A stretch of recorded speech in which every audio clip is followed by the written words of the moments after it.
Yeun nih. Lego.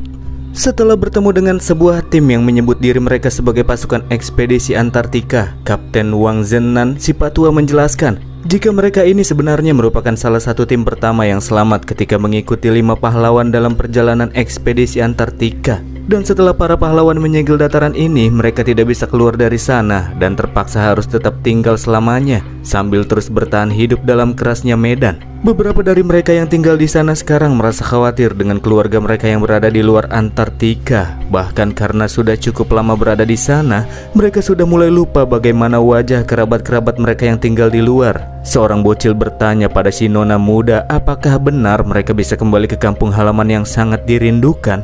Meskipun tak tahu bagaimana akhirnya nanti, si nona hanya bisa menenangkan si bocil, berkata pasti akan selalu ada jalan jikalau mereka mau berusaha. Kapten Wang minta maaf kepada Yeu karena harus melihat pemandangan yang cukup suram yang ditunjukkan sama para anggotanya. Gara-gara sudah terlalu lama terjebak di dataran es, sering muncul pikiran-pikiran negatif. Kapten Wang saja mulai khawatir akan seberapa lamanya dia bisa bertahan di sana. Situasi yang terjadi kini sudah menyebabkan psikologis mereka mulai terganggu.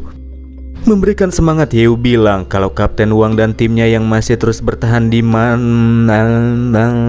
masa-masa berbahaya adalah alasan kenapa umat manusia sampai saat ini masih memiliki harapan. Mereka semua adalah the real para pahlawan sejati yang patut untuk dihormati. Cek. Ya, kemanusiaan tidak akan pernah melupakan kontribusi yang telah kalian lakukan, ungkap Ketua Jidan Yin Huan yang langsung menundukkan kepala, memberikan rasa hormat yang begitu besar kepada Wang dan timnya. Pada awalnya sebagian dari mereka sudah hampir menyerah, tapi setelah mendapatkan pujian besar dari Yeu dan rekan-rekan, mereka kini mulai mendapatkan rasa kepercayaan diri lagi. Yah memang sih, tapi tetap saja pujian semata tidak akan mengubah keadaan. Karena tim Wang sudah mendapatkan kembali sedikit semangatnya, maka selanjutnya Yeu akan memberikan pertanyaan yang sudah sangat ingin dia tanyakan. Dengan wajah serius Yeu bertanya jika memang tim Wang merupakan kelompok tim yang sudah diatur di barisan depan, kenapa level mereka rata-rata masih sangat rendah? Lagi jika mereka memang benar-benar pasukan ekspedisi yang pertama kali, bagaimana cara mereka semua bisa hidup selama ratusan tahun di tempat yang bahkan sumber daya saja sangat sulit untuk ditemukan di sana? Seketika anggota tim Wang pada diam dengan wajah muram mencoba untuk memproses pertanyaan yang baru saja Bang MC ajukan. Beberapa ratus tahun, Kapten Wang sama sekali tidak menyangka kalau waktu sudah berlalu selama itu di dunia luar. Mungkin akan sangat sulit untuk bisa mempercayainya, tetapi Yeu dan teman-teman benar-benar berasal dari masa depan jika menuruti aturan waktu di dunia luar. Sebelum menjawab beberapa pertanyaan dari Yeu, Kapten Wang pengen dengar lebih detail tentang apa-apa saja yang sudah terjadi di dunia luar jika memang benar waktu sudah berlalu ratusan tahun lamanya.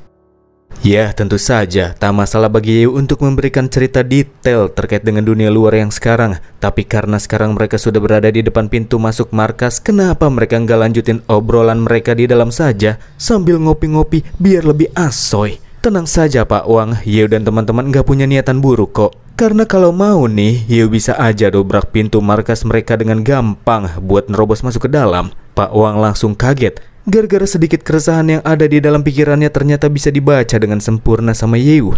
Berpikir jika kata-kata Yeu memang ada benarnya, pada akhirnya Pak Wang akan mengajak Yeu dan teman-temannya masuk dulu ke markas sebelum mereka kembali melanjutkan obrolan. Pak Wang kemudian memasukkan kunci sandi yang cukup rumit untuk membuka gerbang masuknya. Bagi orang awam pasti susah buat tertas sandi itu, tapi bagi Yeu ya, itu sih cuma teknologi kuno yang gampang buat dibobol sama dia. Seketika gerbang terbuka, semua orang pun masuk bersama-sama ke dalamnya. Dengan Pak Wang yang mulai dari sini akan menjadi guide dan sedikit memperkenalkan kepada Yeu tentang area sekitar. Beliau menjelaskan jika tempat yang nampak agak kumuh ini merupakan pangkalan pasukan ekspedisi Antartika. Bila dibandingkan dengan teknologi yang ada di luar, memang peralatan di sana sudah cukup ketinggalan zaman, tapi setidaknya fungsinya masih berguna sebagai lokasi pangkalan perang siap tempur.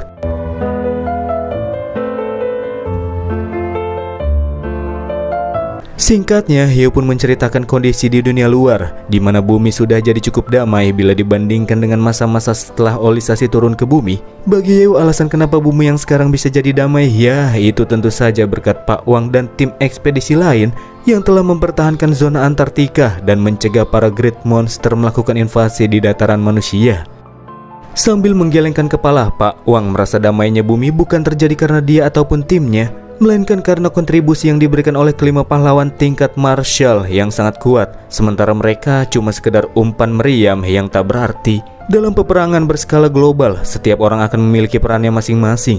Jadi menurut Yeu, tidak ada yang dinamakan dengan istilah umpan meriam. Ya, seberapapun besar angkanya, tetap saja Pak Wang dan tim sudah memberikan kontribusi. Dan bagi umat manusia yang bisa bertahan sampai sekarang, dia tentu punya peran yang teramat sangat penting. Pak Wang yang mendengar kalimat yang keluar dari mulut Yeu, dadanya langsung deg.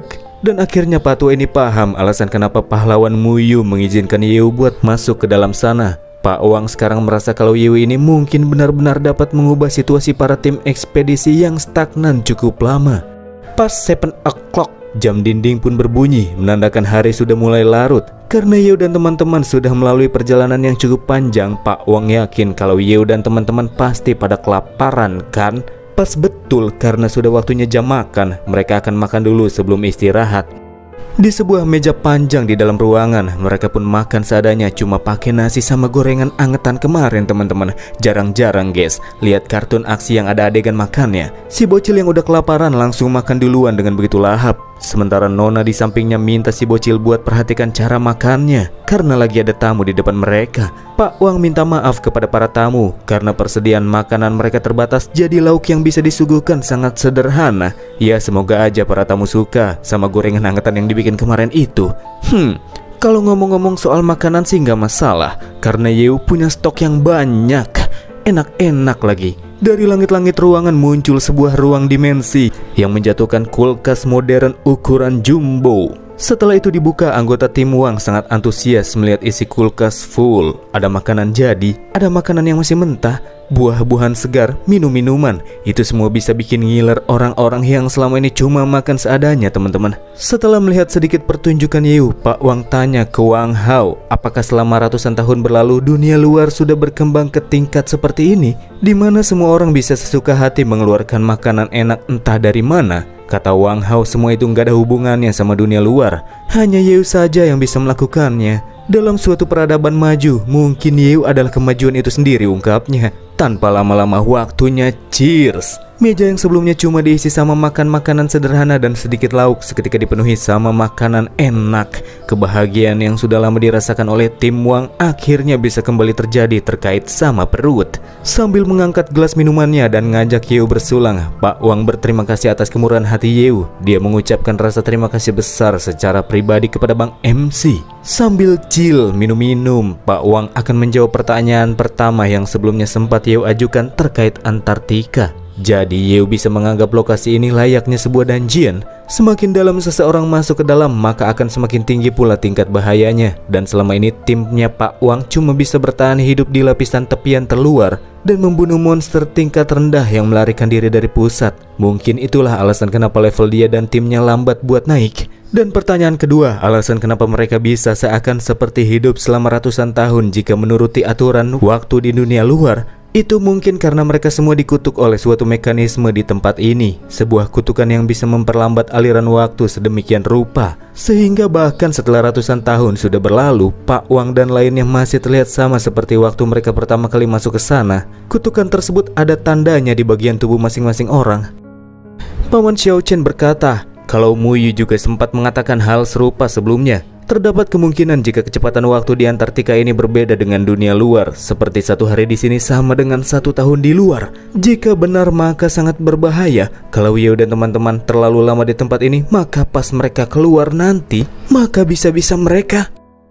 Rekan-rekan Yeu pun langsung terdiam jika kemungkinan seperti itu memang benar-benar seperti yang disebutkan sama Xiao Chen. Tapi menurut Yeu, mereka masih belum bisa memprediksinya. Contohnya, tidak seperti Pak Wang dan anggotanya. Yeu dan teman-teman gak punya tanda kutukan ketika memasuki Antartika. Ya, Pak Wang juga setuju akan hal itu. Terlebih, dia belum punya referensi tentang masalah ini karena memang dari awal sampai sekarang masih belum ada satupun orang yang bisa keluar dari dataran ini. Mengesampingkan kutukan tersebut, untuk sekarang bagi Yeu hal yang paling mendesak ialah pergi ke pusat Antartika, di mana seharusnya terdapat artefak super dimensi yang dapat membuat bumi mengalami olisasi. Akan tetapi kamu lagi tersesat kan? Kata Pak Wang yang motong kalimat Yeu. Kok Pak Tua itu bisa tahu? Ya tentu saja, karena tim ekspedisi Antartika juga sempat mengalami hal yang serupa. Di tempat ini terdapat sebuah mekanisme di mana seluruh perlengkapan mulai dari sistem penentuan posisi, sistem komunikasi, dan sebagainya menjadi tidak berfungsi. Dan setelah mencari tahu berbagai cara, akhirnya mereka bisa menemukan solusinya. Jadi jika mereka mau mengembalikan perlengkapan dan peralatan mereka agar bisa digunakan kembali sesuai dengan fungsinya, mereka bisa menggunakan suatu zat energi khusus sebagai bahan bakarnya. Dan itu adalah kristal ajaib Great Monster, sama seperti yang sebelumnya sempat diambil oleh Wang dari jasad Great Monster. Hanya saja cuma ada sedikit monster yang bisa anggotanya Pak Wang kalahkan dengan penuh keyakinan. Dan rata-rata dari mereka adalah monster-monster yang lemah. Itu menyebabkan hasil panen kristal Great Monster yang disimpan cuma ada sedikit. Maka dari itulah Pak Wang dan timnya hanya diperbolehkan untuk menggunakan kristal tersebut cuma dalam keadaan darurat saja. Yeo yakin kalau mengincar Great Monster yang lebih besar, pasti panen kristal yang dihasilkan juga lebih besar kan? Sudah pasti itu, balas Pak Wang. Tetapi makhluk-makhluk super seperti itu adalah lawan yang sangat tangguh, yang bahkan para marshal akan sangat kesulitan untuk menghadapinya. Menemukan mereka juga cukup sulit. Tunggu dulu, maksudmu? Jika memang benar kristal Great Monster adalah satu-satunya cara untuk memulihkan peralatan, tak perlu lama-lama lagi, karena sekarang semua orang sudah kenyang. Selanjutnya mereka bakalan langsung berangkat kerja lagi. Mereka harus gerak cepat. Yeo nggak mau pas pulang-pulang dan keluar dari tempat ini, dia malah nggak bisa ngeliat rumahnya lagi. Gara-gara adanya perbedaan aliran waktu yang gak normal. Bukan cuman Great Monster, petualangan kali ini juga akan menjadi pertarungan melawan waktu. Yeo tanya apakah Pak Wang bisa nemuin Great Monster yang ukurannya paling besar. Secara teori hal itu mungkin bisa dilakukan, tetapi masalahnya untuk melakukan itu diperlukan konsumsi kristal Great Monster secara terus-menerus. Sebelum-sebelumnya yang dilakukan Pak Wang itu cuma menggunakannya untuk menemukan Great Monster ukuran kecil demi memastikan panen lebih besar daripada konsumsi kristalnya serta menjaga pasokan yang ada. Ya itu sih kemarin. Mulai dari sekarang situasinya akan berbeda. Yeo minta Pak Wang buat cariin saja Great Monster terbesar, bosnya. Itu saja, sementara sisanya biarkan saja Yeo dan teman-teman yang akan mengurusnya. Yeo jamin dengan melakukan ini, maka hasil panen yang bisa mereka dapatkan akan lebih besar daripada pengeluaran. Kalau dilihat dari tatapan mata Yeo, memang dia terlihat sangat percaya diri. Tapi beberapa anggota tim Wang merasa ragu apakah Yeo dan teman-teman memang bisa menghabisi Great Monster besar. Bukan hanya itu, masalahnya ialah untuk bisa menemukan Great Monster selevel boss dibutuhkan persetujuan dari atasan mereka. Apalagi kalau sampai gagal dalam misi, maka mereka bisa langsung ditendang dari tim ekspedisi. Ini akan menjadi pertaruhan yang sangat besar. Cuma si Nona yang cukup yakin kalau Yeo dan teman-teman bisa mengalahkan Great Monster. Karena sebelumnya Yeo dan teman-teman sudah menunjukkan kemampuan mereka yang berada di atas rata-rata. Poseidon yang juga ada di sana tiba-tiba kesal dan menggebrak meja. Dia sebel dipandang rendah. Poseidon yakin kalau dia bisa dengan gampang gesek-gesekin kepala para Great Monster ke tanah cuma dengan jari kelingkingnya. Emosian sekali dewa satu ini. Yeo minta Poseidon jangan terlalu bersemangat. Orang-orang di depan mereka cuma mengatakan kebenaran. Terlebih bakalan sangat sulit buat memberikan kepercayaan kepada seseorang yang baru saja ditemui. Yeo kemudian menjelaskan jika bisa saja dia dan teman-temannya nemuin Great Monster pakai kemampuan Shulu si cewek es. Tapi cara itu cukup makan banyak waktu dan kurang presisi. Karena Yeo dan teman-teman sekarang lagi diburu waktu, dia terpaksa pakai caranya Pak Wang yang lebih cepat. Permintaan Yeo juga akan menjadi kesempatan buat Pak Wang dan anggotanya. Apakah mereka ingin tetap merasa puas dengan keadaan mereka yang sekarang yang serba kesulitan dan terus hidup di dalam gua es? Ataukah mau mengambil resiko bersama dengan Bang MC? Semuanya kini akan tergantung sama pilihan yang diambil sama sang kapten. Sudah cukup lama Pak Wang terjebak di tanah dingin ini. Jika terus menunggu mungkin saja tak akan ada kesempatan lain baginya untuk bisa kembali. Pak Wang sendiri punya anak sama istri yang tinggal di dunia luar. Jika saja aliran waktu yang kacau itu memang benar, mungkin keluarganya sudah tak ada lagi di dunia. Namun karena fakta masih belum diketahui, Pak Wang akan mengambil resiko. Dia akan bertaruh kepada Yeo. Beliau sudah sangat muak dengan tempat bersalju yang dingin di sini. Dan karena pahlawan Muyu juga memilih untuk percaya kepada Bang MC, maka Pak Wang juga akan melakukan hal yang serupa. Di saat itu juga Pak Wang ngajakin semua orang untuk menuju ruang kontrol.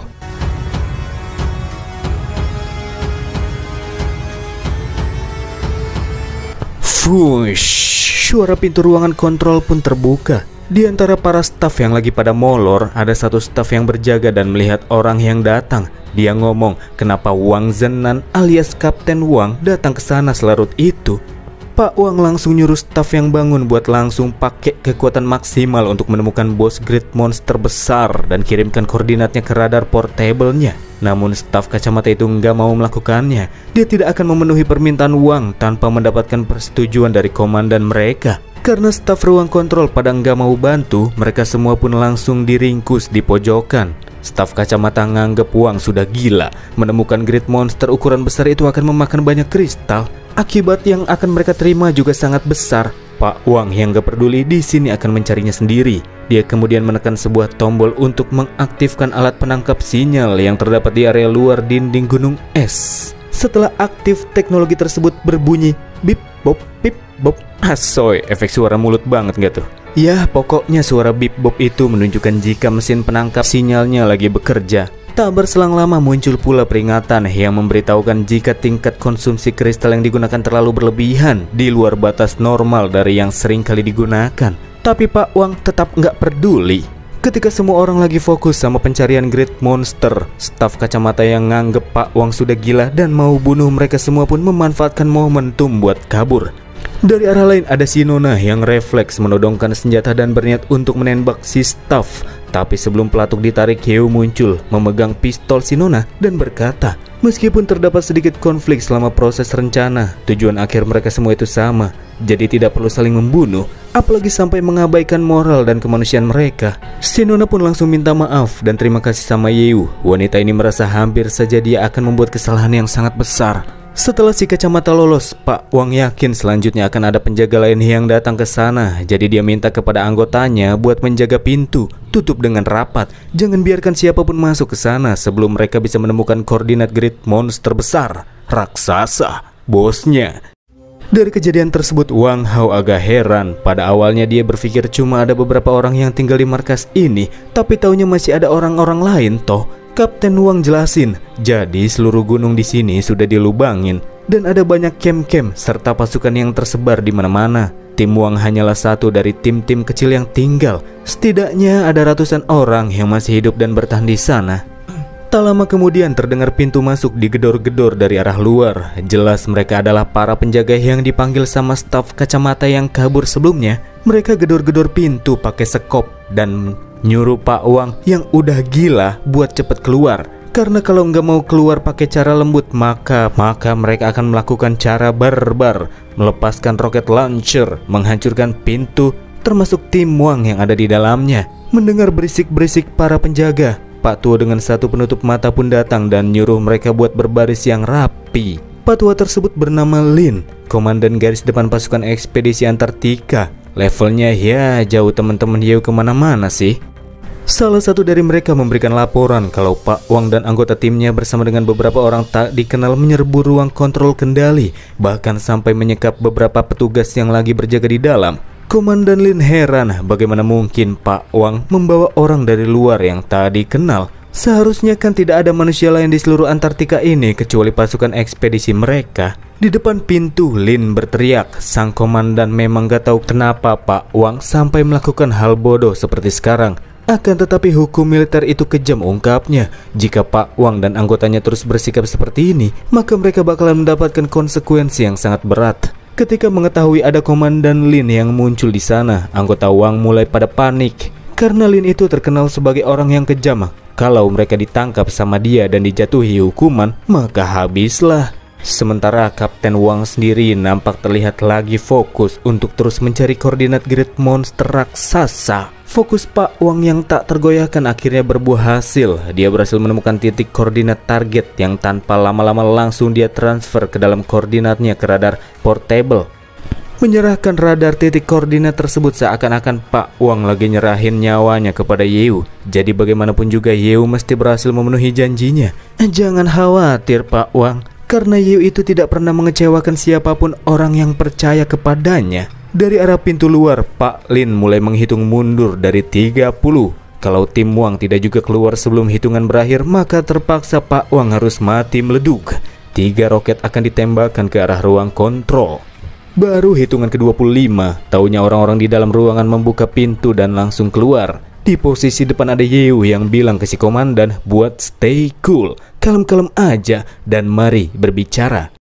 Poseidon yang sebenarnya kesel sama para human nyautin Yeo, berkata buat apa mereka buang-buang waktu dengan para sampah-sampah itu. Hantem aja palanya biar langsung pada modar. Para penjaga yang sebelumnya pada berisik tiba-tiba tercengang melihat Yeo dan teman-temannya yang punya level tinggi-tinggi tingkat marshal. Kalau pertarungan benar-benar terjadi, tentu saja nggak bakalan ada harapan bagi mereka buat bisa menang. Dari sini Komandan Lin tahu alasan kenapa Pak Wang jadi sangat berani. Timnya yang sekarang diisi sama orang-orang kuat tentu saja akan mudah bagi mereka untuk bisa menggulingkan benteng pertahanan ini. Sebagai komandan ekspedisi Antartika, Lin bertanya kepada orang-orang luar yang tadi kenalnya itu, sebenarnya apakah tujuan mereka datang ke tempat ini? Yeo yang memberikan hormat kepada sang komandan pun berkata kalau dia selama ini sudah tumbuh sambil mendengarkan kisah-kisah tentang para pahlawan di masa lalu. Seperti si komandan ini, makanya Yeo sangat kagum sama Lin dan semua orang di sana. Yeo menyatakan kalau kedatangannya ke sana tanpa membawa niatan yang jahat. Dia cuma mau membantu semua orang keluar dari keadaan yang menyedihkan itu. Staf kacamata tiba-tiba muncul lagi dengan panik. Dia melaporkan bahwa mereka sudah menghabiskan banyak energi untuk menemukan bos Great Monster, dan sekarang mereka cuma memiliki 10% energi yang tersisa. Mendapati Yeo dan teman-teman mau incar bos Great Monster, kata Lin, tidak peduli seberapa kuat Yeo dan teman-temannya, dia tidak akan mampu mengalahkan monster mengerikan semacam itu. Bagi Lin, bos Great Monster itu bukan makhluk yang bisa ditantang oleh para manusia. Wow, semakin Lin melebih-lebihkan kekuatan para Great Monster, semakin tertarik pula Yeo untuk bisa mengalahkannya. Apalagi jika mengalahkan lawan kelas kakap, mereka bisa mendapatkan untung lebih banyak. Lin bertanya apakah Yeo bersedia mengorbankan hidupnya demi mendapatkan keuntungan. Kalau tujuannya datang ke sini cuma untuk mencari keuntungan, Yeo dan teman-teman mungkin gak bakalan datang. Karena tempat ini terkenal sebagai lokasi paling berbahaya di dunia. Baginya keuntungan sebesar apapun gak bisa ditukar sama nyawa. Sebenarnya bukan buat cari untung. Yeo yang berkarisma mengungkapkan alasan kedatangannya bukan buat cari untung terkait dengan finansial atau semacamnya, melainkan untuk kesejahteraan seluruh umat manusia dengan mencabut paku terakhir yang menancap di bumi. Ini menjadi alasan kenapa Bang MC kita ini gak pernah menoleh ke belakang, katanya. Matanya sangat tulus, kata-katanya berwibawa, layaknya pahlawan sejati, seperti yang dipikirkan oleh Komandan Lin sebelumnya, di mana Yeo dan teman-teman pasti merupakan bala bantuan yang dikirim dari dunia luar. Lin kembali tanya, dari segi kekuatan sudah jelas dia tidak akan bisa menghalangi Yeo buat pergi dari sana.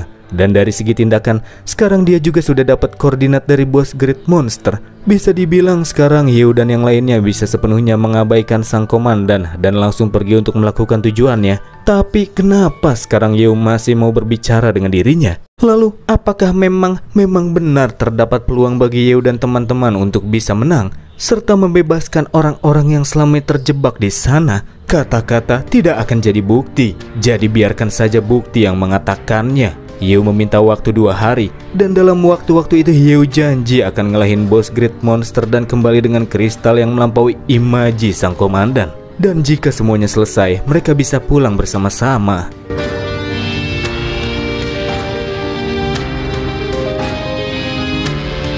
Bertahan hidup atau hancur, orang-orang yang terdampar di Antartika kini berada di persimpangan takdir. Di tengah itu semua, Yeo bertekad untuk mematahkan kutukan waktu. Karena sudah saatnya bagi para veteran perang berusia 1 abad itu untuk kembali ke rumah mereka. Lalu apakah yang akan terjadi di cerita selanjutnya? Nantikan saja. Bikin teori lucu di kolom komentar juga boleh.